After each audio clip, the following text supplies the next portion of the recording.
भारतीय चित्रकला एवं मूर्तिकला का इतिहास।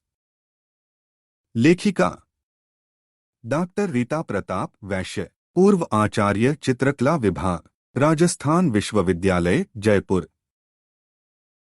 शिक्षा मंत्रालय, भारत सरकार की विश्वविद्यालय स्तरीय ग्रंथ निर्माण योजना के अंतर्गत राजस्थान हिंदी ग्रंथ अकादमी जयपुर द्वारा प्रकाशित 37वां संस्करण 2022, प्रतियां 5500।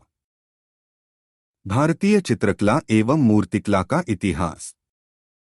प्रकाशक राजस्थान हिंदी ग्रंथ अकादमी, प्लाट नंबर 1, झालाना सांस्थानिक क्षेत्र, जयपुर 302004। देवी प्रसाद राय चौधरी 1899 से 1975 ईस्वी। जन्म, शिक्षा तथा शिक्षण। कला किसी की बपौती नहीं है, कोई भी व्यक्ति इसे धारण कर सकता है। ये शब्द थे प्रसिद्ध कला शिल्पी श्री देवी प्रसाद राय चौधरी के। श्री राय चौधरी का जन्म रंगपुर जिले के ताजहाट, जो वर्तमान में बांग्लादेश में है, में सन 1899 ईस्वी में हुआ था। देवी प्रसाद के परिवार का जीवनक्रम ठेठ जमींदाराना था, किंतु इसके बावजूद उनका कला के प्रति रुझान था।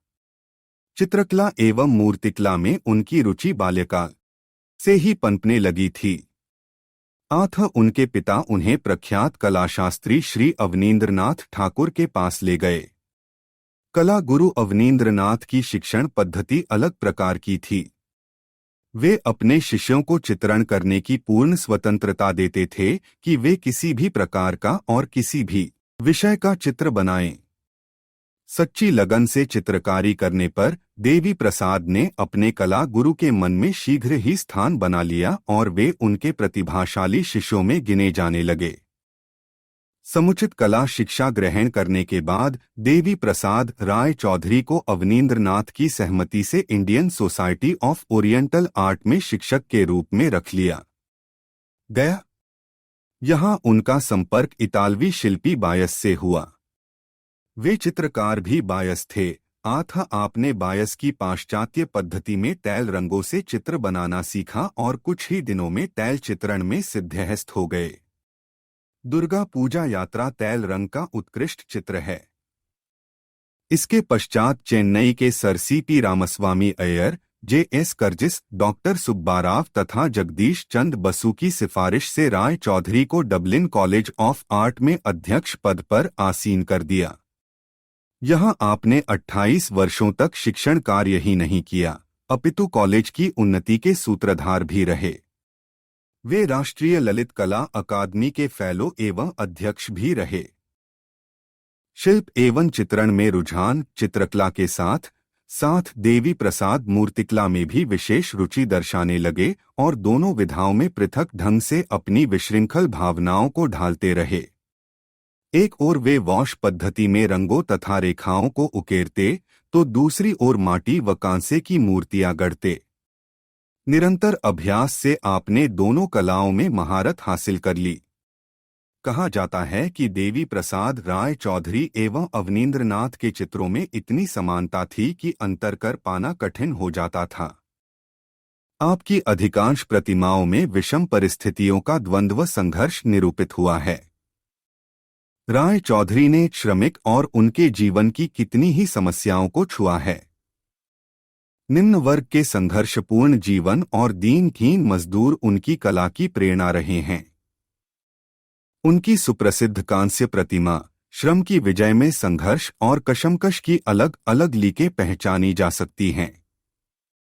इसी प्रकार अन्य मूर्तिशिल्पों, जब शीत ऋतु आती है, सड़क बनाने वाले प्लास्टर में निर्मित कृति में उनका उदार एवं करुणा का भाव झलकता है। सन 1925 ईस्वी के आसपास वे देश के प्रथम कोटि के शिल्पी माने जाने लगे थे। शिल्प निर्माण। आपके शिल्पों में सौंदर्य, सुघड़ता और विवरणात्मक स्पष्टता है। नसों, मांसपेशियों और शरीर के प्रौढ़ गठन पर विशेष ध्यान दिया है।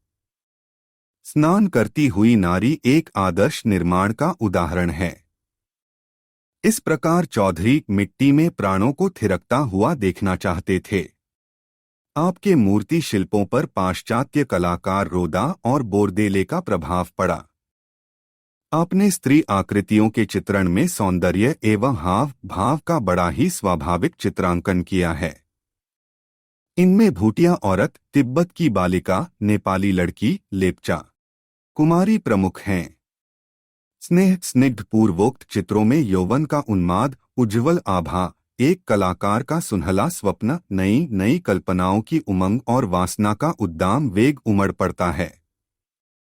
प्रेम पीड़ित नारी की मनोव्यथा, कमल उगे हुए पोखरों में उसके मुरझाए मन और ढले यौवन का प्रतीक बनकर प्रकट हुई है, और कौतूहल नामक चित्र में चंचल सुंदर नारी का सामाजिक मर्यादाओं के उल्लंघन का दुस्साहस दर्शाया गया है।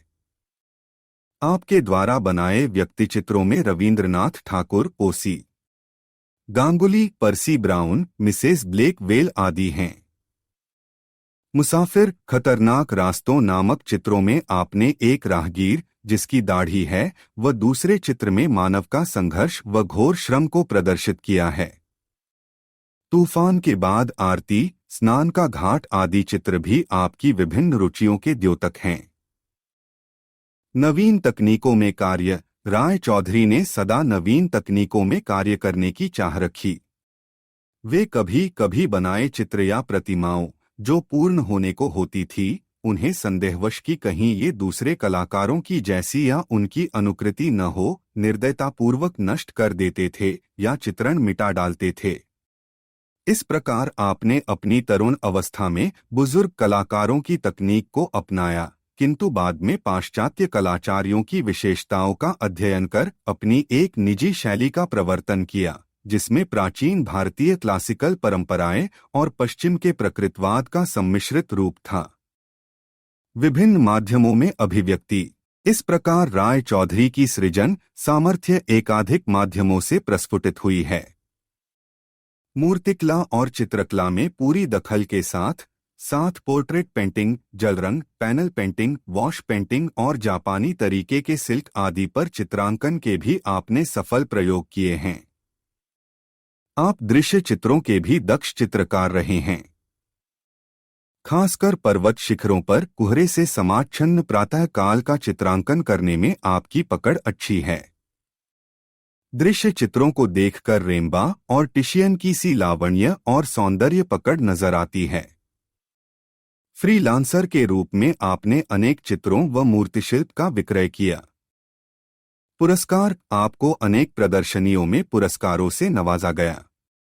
स्वर्गीय राय चौधरी जब 59 वर्ष के थे तो उन्हें कला निष्ठता और उसके प्रति आकर्षण के लिए तत्कालीन राष्ट्रपति डॉक्टर राजेंद्र प्रसाद ने सन 1958 ईस्वी में पद्म विभूषण की उपाधि से अलंकृत कर सम्मानित किया था।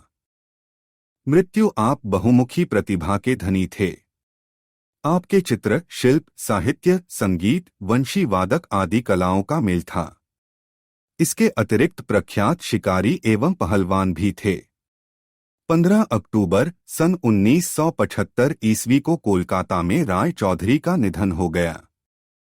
रवींद्रनाथ ठाकुर, टैगोर 1861 से 1941 ईस्वी। बुढ़ापे में चित्रकला की ओर रुझान। कला सर्जक विश्व कवि रवींद्रनाथ ठाकुर की सृजन शक्ति वास्तव में अजेय, अप्रिमेय तथा विलक्षण थी।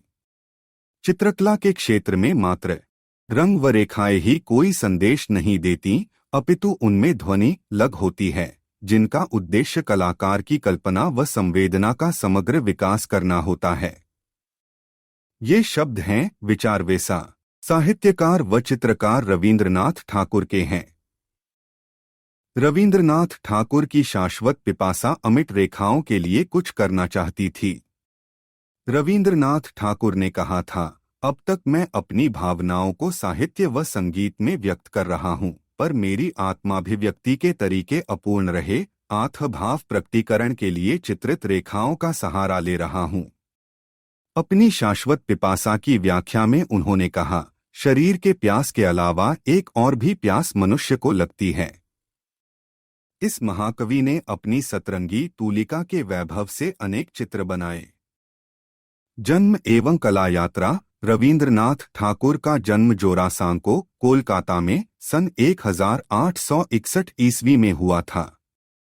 रवींद्रनाथ ठाकुर ने बाल्यकाल में किसी चित्रण तकनीक का प्रशिक्षण प्राप्त नहीं किया, बल्कि वे तो अपनी अनुभूतियों को रेखाओं में उभारकर अपने मन को बहलाते थे। रवींद्रनाथ ठाकुर का चित्रकार मन प्रारंभ में सुप्त रहा, लेकिन जब जागा तो कई वर्षों तक वे उसी के वशीभूत होकर कार्य करते रहे। असाधारण काव्यमय वृत्ति व सूक्ष्मग्राहक संवेदना उनकी कला के साधन थे। चित्रकला के अभ्यास को उन्होंने बड़ी तन्मयता व निष्ठा से अविराम रखा। उन्होंने सैकड़ों चित्र व रेखांकन बनाए। उनकी अपनी व्यापक भावधारा से पुष्ट होकर जो रंग व रेखाएं उभरीं, वे चित्र बन गईं। इन चित्रों का न कोई रूप विधान था, न नियम, न ही कोई लाक्षणिक आधार। इस समय रवींद्रनाथ ठाकुर के भतीजे अवनींद्रनाथ ठाकुर चित्रकला में पूर्ण दक्षता के साथ कार्य कर रहे थे। रवींद्रनाथ ने उन्हीं के संपर्क से चित्रकला की ओर उन्मुख होने की प्रेरणा प्राप्त की व शब्द व साहित्य के क्षेत्र में अलग अपनी रचनात्मक शक्ति के आधार पर चित्रकला के क्षेत्र में सरलता से नैविष्ट हो गए। आरंभ में उन्होंने केवल स्याही के पेन से रेखांकन करके कला निर्मित की, जिसमें काल्पनिक पक्षी या जानवर जैसे आकार प्रचुर मात्रा में हैं। भारतीय आधुनिक कला के प्रणेता, आयु के 67वें साल तक उन्होंने चित्रकला के क्षेत्र में कोई विशेष प्रयत्न नहीं किए। वे विश्वविख्यात कवि बन चुके थे। कविता लिखते समय शब्दों या पंक्तियों को रेखाओं से मिटाने पर जो अकल्पित आकार बनता, उनकी ओर उनका ध्यान आकृष्ट हुआ। इन स्वयं सिद्ध आकारों के प्रति वे इतना मोहित हुए कि उन्होंने आकारों के विकास पर ध्यान दिया। भारतीय कला के इतिहास में यह अभूतपूर्व प्रयोग था। सन 1926 ईस्वी के करीब उन्होंने कपड़े के टुकड़े या अंगुलियों को स्याही में डुबोकर चित्रण शुरू किया व बाद में सीमित रंगों का उपयोग किया। रवींद्रनाथ ने परंपरावादी व यथार्थवादी चित्रकला का पल्लू न पकड़कर कला की आधुनिक शैली को अपनाया, जिसे उन्होंने समन्वयात्मक शैली कहा। आरंभ में रवींद्रनाथ ने अपने चित्रण को खेल क्रीड़ा पात्र समझा, किंतु शीघ्र ही उन्हें अनुभव हुआ कि पांडुलिपि में किए गए रेखांकन से निर्मित आकारों में गुरु आत्याति निवास करती हैं, जो पापी लोगों के समान मुक्ति पाने के लिए आक्रोश कर रही हैं। इस प्रकार उन्होंने आंतरिक जीवन की प्रेरणा से कला निर्मित की। स्वयं रवींद्रनाथ ठाकुर ने पांडुलिपियों में गलतियों को अपने लिए प्रेरणा माना है व लिखा है कि कुछ रेखाओं से शांत करुणा की अभिव्यक्ति होती थी तो कुछ से रोष। मैं तब ये नहीं जानता था कि वे आकृतियां मेरी सौम्य कलात्मक अभिव्यक्ति के रूप में परिणत हो जाएंगी। एक ओर जहां उनकी चित्रकला को हम पाश्चात्य भारतीय आधुनिक कला के निकट पाते हैं, वहीं दूसरी ओर चाइल्ड आर्ट के करीब भी पाते हैं। विद्वान कला समीक्षक डॉक्टर आनंद कुमारस्वामी ने रवींद्रनाथ ठाकुर के चित्रों को not childish but child like, not childish but child like बताते हुए लिखा है कि शिशु के द्वारा निर्मित चित्रों में मन की कल्पना का जो अपर्याप्त प्राचुर्य और जो मन में आया उसे चित्रण करने की सहज प्रवृत्ति मिलती है, उसे रवींद्रनाथ ठाकुर के चित्रों में खोज पाना कठिन है। उनकी कला किसी पूर्वाग्रह से बंधी हुई नहीं थी, बल्कि उनके चित्र किसी भी आग्रह से मुक्ति का प्रयास थे। टैगोर की कला रेखाओं और लयात्मक माधुर्य की परंपरा से संबद्ध रही है, जो भाव प्रवण एवं अभिव्यंजना कौशल से परिपूर्ण हैं। रवींद्र निर्बंध व स्वतंत्र चित्रकार थे। उनके चित्र नाटकीयता व आकस्मिकता से पूर्ण हैं। उनके चित्रों में मनुष्य व प्रकृति का घनिष्ठ संबंध परिलक्षित होता है। उनके व्यंजना प्रधान चित्रों का अपना वैशिष्ट्य है। उनकी आकृति भंगिमा, रूप व रेखा निराली है। उनकी सौंदर्य चेतना के पैमाने पृथक हैं। उनमें यह शिल्प दृष्टि साहित्य दृष्टि से उत्पन्न हुई थी। भारतीय लघु चित्रों व अजंता के भित्ति चित्रों में जो लय है, वही टैगोर के चित्रों में है। रवींद्रनाथ के चित्र परंपरावादी भारतीय, यूरोपीय रूप विधान व प्रमुख कला की सामान्य अभिव्यक्ति का सम्मिश्रण हैं। प्रमुख प्रदर्शनियां सन 1930 ईस्वी में रवींद्रनाथ के चित्रों की प्रदर्शनी पेरिस की गैलरी पिगाल में हुई, जिसकी यूरोपीय प्रशंसकों व कला समीक्षकों ने प्रशंसा की। साथ ही यूरोप व अमेरिका की कला दीर्घाओं ने उन्हें खरीदा तो सभी आश्चर्याभिभूत हो गए। बाद लंदन, बर्लिन, न्यूयॉर्क व मॉस्को में भी उनके चित्रों की प्रदर्शनी लगी। सन 1932 ईस्वी में उनके चित्रों की प्रदर्शनी कोलकाता में हुई। सन 1946 ईस्वी में यूनेस्को द्वारा आयोजित अंतर्राष्ट्रीय आधुनिक कला प्रदर्शनी में उनके 4 चित्र सम्मिलित किए गए। सन 1933 ईस्वी में रवींद्र बाबू के चित्रों की प्रदर्शनी मुंबई में लगाई गई तो भारतीय जनता दंग रह गई। इन चित्राकृतियों से वे चिढ़ जाते, ये हमारी समझ से परे हैं, इस प्रकार के उद्गार व्यक्त करते हुए व्यंग्य कसते, पर उस प्रकार की आलोचनाओं की रवींद्र को कोई चिंता न थी। वे इन सबसे ऊपर थे। उनके चित्र स्वांतः सुखाए थे, उनके अवचेतन की अभिसृष्टि उनकी अनियोजिका बुद्धि का कौशल। एक जगह उन्होंने लिखा है, लोग मुझ रवींद्रनाथ के से मेरे चित्रों का अर्थ पूछते हैं, उद्देश्य पूछते हैं, उनके उत्तर में चित्रों की भांति मौन से ही दे देता हूं। उनके चित्र अनंत विस्तृत मौन जगत का बिंदु मात्र हैं। अधिकतर चित्र ऐसे दिखते हैं कि वे तत्क्षणिक सृजन प्रेरणा द्वारा बिना पूर्व विचार के बनाए गए हैं। चित्रण को आरंभ करते ही वे बिना विश्राम के तद्रूप होकर उसको शीघ्रता से पूर्ण करते। नारी चित्रण रवींद्रनाथ सौंदर्य उपासक व श्रृंगार वृत्ति के कलाकार थे। उनके चित्रों का प्रमुख विषय नारी था, विशेष रूप से भारतीय नारी। उनके चित्रों में नारियों के सहज, सरल, भावपूर्ण चेहरे दिखते हैं। एक ओर वे काली घनी केश राशि के माध्य नारी, तो दूसरी ओर अंगविहीन दग्ध हृदय का अंकन भी करते, जिनके विभिन्न रूपों में बसंत और प्रेम की भावनाओं का गहन जगत देखा जा सकता है। रंग रवींद्र बाबू ने सभी प्रकार के रंगों का प्रयोग किया, किंतु वे द्रव्य मिश्रित रंगों को पसंद करते और स्याही का भी प्रचुर मात्रा में प्रयोग करते। रंग नहीं मिलने पर वे फूलों की पंखुड़ियों को दबाकर रंग को काम में लेते। वे रंगांकन पद्धति सामग्री से आंतरिक प्रेरणा को अधिक महत्व देते थे। प्रमुख चित्रों के शीर्षक। उनके प्रमुख चित्रों में विचित्र जंतु, आत्मनिरीक्षण, कूदता हुआ हिरण, दृश्य चित्र, पक्षी चित्र, 85, मशीन मैन, चिड़िया, पक्षी युगल है। एक आत्म चित्र की सृष्टि उन्होंने की है। उनके सभी चित्र शक्तिशाली व प्रभावोत्पादक हैं। उनकी कला पूर्ण रूप से उनके प्रतिभा संपन्न आंतरिक जीवन की प्रतिमा है व उनके दर्शन में नैष्ठिक भारतीयत्व है। उनकी कला निर्मिति के पीछे मौलिक कल्पना शक्ति व विशुद्ध सौंदर्य दृष्टि प्रेरणाभूत थी। जब उनको उनकी चित्रकला के बारे में पूछा गया, तब उन्होंने कहा, मेरे जीवन का प्रभात गीतों भरा था, शाम रंगभरी हो जाए। कुमारस्वामी ने उनकी कला के विषय में लिखा है कि उनकी मौलिक सहज सिद्ध अभिव्यक्ति असामान्य नित्य युक्त प्रतिभा का साक्ष्य है। घनिष्ठ कला प्रेम से प्रेरित होकर उन्होंने शांतिनिकेतन में कला भवन की प्रस्थापना की। उनके कला संबंधी विचार क्ली के विचारों से मिलते हैं। रवींद्रनाथ की कला ने भिन्न प्रकार की अनुभूतियों को साकार किया है। थके हुए यात्री, माँ व बच्चा, सफेद धागे जैसे चित्रों में मानव जीवन का व्यापक दार्शनिक विचार है, तो अंडाकृति मानव शीप में जीवन की गहरी अनुभूतियां हैं। प्राचीन कानाफूसी जैसे चित्र स्मृति व्याकुल हैं, तो कई प्रकृति से घनिष्ठ संबंध की जीवंत झांकी प्रस्तुत करते हैं। देश विदेश में कला यात्रा। रवींद्रनाथ को विश्व के अनेक आधुनिक शैलियों में कार्य करने वाले चित्रकारों से मिलने का सुअवसर प्राप्त हुआ। उन्होंने यूरोप की यात्रा की। तब फ्रांस के कलाकारों व समीक्षकों ने उनके चित्र देखे तो पेरिस में प्रदर्शनी का सुझाव दिया। यह प्रदर्शनी बहुत सफल रही।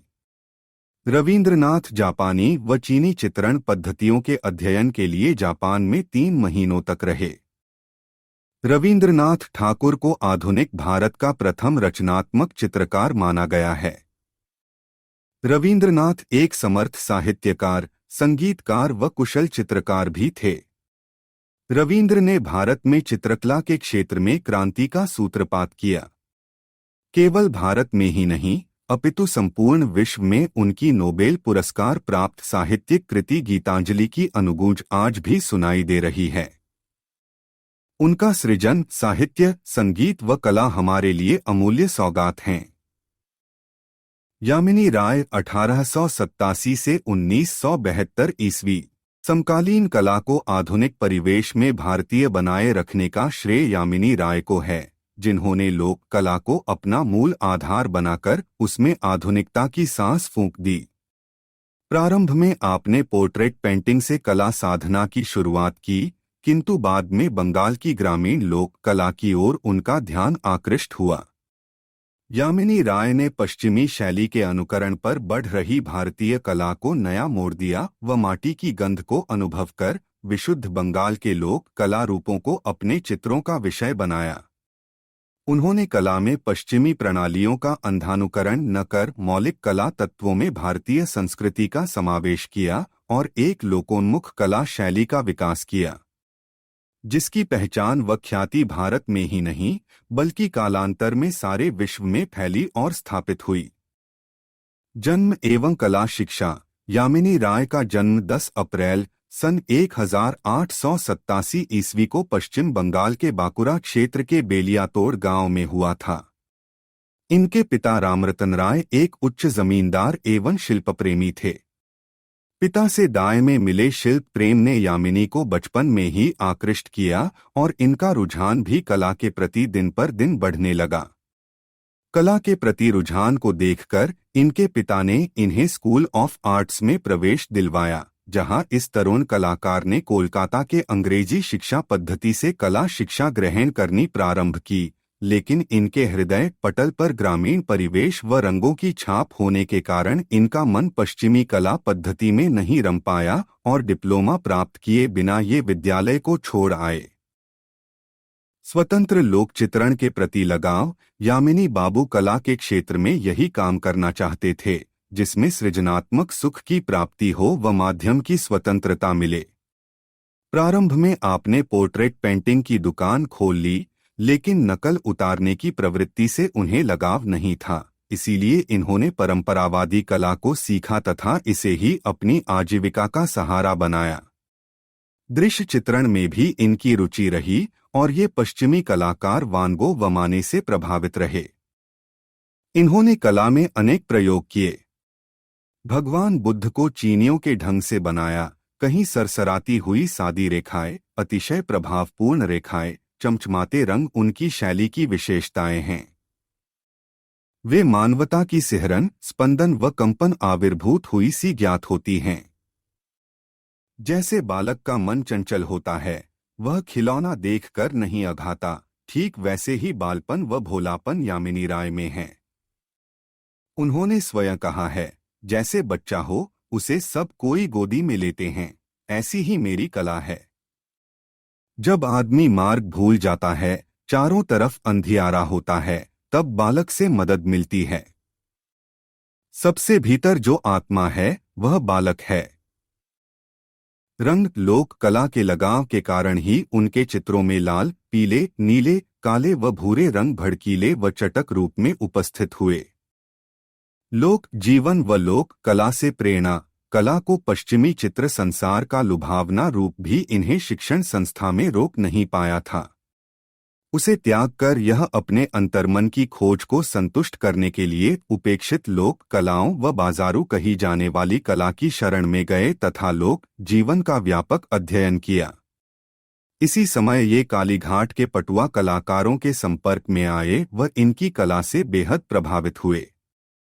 देवी देवता, पशु पक्षी, जलचर व बंगाली जीवन इन चित्रों के मुख्य विषय थे। उन्होंने कला का आधार बनाकर अपनी नई लोक शैली विकसित की तथा अभिप्रायों व रूपों को ग्रहण कर उसे नवीन चित्रात्मक शैली में पिरोया। इन्होंने इस बात की जरा भी परवाह नहीं की कि पश्चिमी शैली के बढ़ते हुए प्रतिमानों को आदर्श समझने वाले तत्कालीन समाज में उनकी देशी कला को प्रतिष्ठा मिलेगी या नहीं। वे निस्वार्थ भाव से आडंबरहीन लोक कला के उन्नयन में लग गए। मूक आकारों की खोज व रंगों के सम वितरण का प्रयोग उन्हें बंगाल की देहाती गुड़ियों की ओर ले गया था।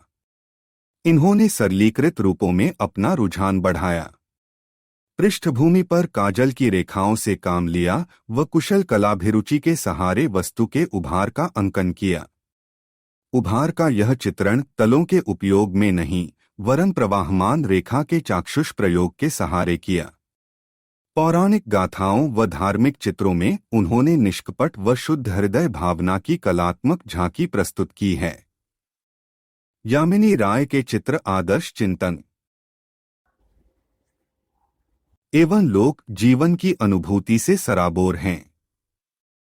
उनके चित्र मौलिक लोक चेतना से उद्भूत ऐसी चित्ताकर्षक कृतियां हैं जो हमारे समक्ष बच्चों की सी सहज कल्पना से युक्त रूपाकारों व रंगों के झिलमिलाते परिदृश्य उपस्थित करती हैं। यामिनी राय का संपूर्ण चित्रकर्म लोक जीवन को प्रेरणा प्रदत्त करता है। लोक प्रथाओं व विषयों को कला में मुख्यतः प्रदान करने का उद्देश्य यह था कि लोगों को उन अंचलों से अवगत कराए जहां भारत की आत्मा निवास करती है। सच्चे भारतीय कलाकार यामिनी राय कभी किसी वाद से नहीं जुड़े और न किसी खास चित्रकार की शैली का अनुकरण किया। उनके चित्रों की एक निजी शैली थी। कला पारखी विष्णुडे ने लिखा है, चित्र में उभार दिखाने और आकारों को मूर्त करने की दृष्टि से यामिनी राय ने दर्शकों को कभी नहीं उलझाया। भावना में, भारतीय रूप में, भारतीय प्रेरणा में, भारतीय हर माने में वे सच्चे भारतीय कलाकार हैं। भारत की निजी कला को आधुनिकता के परिवेश में प्रस्तुत कर उन्होंने अपनी मौलिक प्रतिभा का अभूतपूर्व परिचय दिया। यामिनी राय के चित्रों में एक प्रकार की अनौपचारिकता है जो कला की लीक से हटकर नई दिशा की ओर उत्प्रेरित करती है व इन्हें आधुनिक भारतीय कलाकार के रूप में प्रतिष्ठित करती है। फ्रांसीसी कला समीक्षक ए हर्वो मेसिया ने उन्हें महान समकालीन चित्रकारों की श्रेणी में रखा तथा महान चित्रकार हेनरी मातिस से इनकी तुलना की। महात्मा गांधी जी ने इन्हें राष्ट्रवादी कलाकार की संज्ञा दी। प्रदर्शनी एवं सम्मान राय के चित्रों की एकल प्रदर्शनी सन 1950 ईस्वी में एसीए गैलरी, न्यूयॉर्क में लगी, जिसे अत्यधिक सफलता मिली। सन 1955 ईस्वी में इन्हें पद्म भूषण की उपाधि से सम्मानित किया गया। अपनी कला के माध्यम से राय ने सहज भारतीय कला रूपों को संस्कार दिया। उनकी कला भारतीयता से बढ़कर विश्वजनीन हो गई। चित्रण यात्रा व प्रसिद्ध चित्रित विषय कला के माध्यम से जन साधारण से जुड़ने की आकांक्षा रखते हुए इसी दिशा में लगातार सक्रिय रहते हुए राय ने काम किया। इनके चित्रों के विषय भी ऐसे ही रहे जिनसे पटुआ लोक परंपरा को नव जीवन मिला। मदर एंड चाइल्ड चित्र में सादगीकरण भावना का अद्भुत प्रस्तुतिकरण है। उनके चित्र प्रभाव की दृष्टि से असाधारण हैं। ढोलकवादक, संथाल स्त्रियां, भेंट, सीता की अग्नि परीक्षा, टैगोर और बापू पुजारी ने रथयात्रा, घोड़ा गाड़ी, माँ और शिशु चित्र 86 उनके प्रमुख चित्र हैं। सन 1941 ईस्वी में उनके चित्रों में पशु चित्रों का नया दौर आया। एक ओर मछली दबाए बिल्ली, एक मछली, केकड़ा, एक लोमड़ी, तो दूसरी ओर हाथी जैसे विशालकाय पशु उनके चित्रों के विषय रहे थे, जिन्हें देश भर की पत्र पत्रिकाओं में यामिनी राय की कला का परिचय देते हुए प्रकाशित किया गया था। उनके ये चित्र चित्रकला के क्षेत्र में निरंतर चर्चा के विषय रहे। इनका मन जब कभी रंगों में नहीं रमता तो वे सफेद स्याह रेखांकन करते थे। रेखाचित्रों में 3 योद्धा, घोड़ा गाड़ी आदि सुप्रसिद्ध चित्र शीर्षक हैं। लोक जीवन के साथ साथ मिट्टी के बर्तन, काष्ठशिल्पों व खिलौनों के आकार भी उनके चित्रों में उभरे। इनके चित्रों में रंगों व रेखाओं की एक विशिष्ट धुन व यथार्थ जीवन की संगीतमय झंकार ध्वनित होती है। राय के चित्र मॉडर्न प्रभाव से भी अछूते न रहे, लेकिन उन्होंने अत्यंत सुंदरता से उन तत्वों को समाविष्ट किया। भारतीय प्राचीन व आधुनिक मॉडर्न दोनों परंपराओं के अनुकूल किंग एवं क्वीन, घोड़ा, गाय और दी वैष्णव मैं भोला भाला लोक कला वाला भाव प्रभावशाली ढंग से प्रस्तुत किया है, लेकिन हेड ऑफ ए संथाल में लंबी मोटी गर्दन विकृताकरण का आंशिक आधुनिक प्रभाव इंगित करती है। राय जीवन पर्यंत एक आदर्शवादी चित्रकार रहे। भूख और गरीबी की मार से त्रस्त बंगाल के करुण दृश्यों, अनाथों, निराश्रितों और उपेक्षा का जीवन जी रहे स्त्री पुरुषों का चित्रण करके यामिनी राय को विशेष सुख प्राप्त होता था। शांत और अशांत दोनों मनःस्थितियों में वे चित्रों की रचना त्वरित गति से करते थे। धीरे धीरे इनके चित्रों की ख्याति इतनी बढ़ गई कि ये चाहते तो अपने चित्रों को उच्च मूल्यों में बेचकर अच्छी खासी रकम वसूल कर सकते थे, लेकिन निःस्वार्थ भावना से कला की साधना में रत इस महान कलाकार ने कभी भी व्यावसायिक उपयोग की बात नहीं सोची। कहते हैं, अपने जीवन काल में उन्होंने अपना कोई भी चित्र 350 रुपए से अधिक मूल्य में नहीं बेचा। वे उन्मुक्त होकर कला से जुड़े रहे तथा अनवरत साधना के साथ जीवन पक्ष पर अग्रसर होते रहे। कला शिक्षण सन 1929 ईस्वी से सन 1936 ईस्वी के मध्य में कला विद्यालय लाहौर में सहायक निदेशक पद पर कार्य किया। उसके पश्चात सन 1938 से 47 ईस्वी के मध्य उन्होंने लाहौर के city school of fine arts के निदेशक पद पर कार्य किया। दिल्ली में इन्होंने शिल्प चक्र की स्थापना की। मृत्यु 24 अप्रैल सन 1972 ईस्वी को कोलकाता में इनका निधन हो गया। ये आज हमारे मध्य नहीं हैं, किंतु उनकी कला भारतीय संस्कृति पर अपनी अमिट छाप छोड़ती है।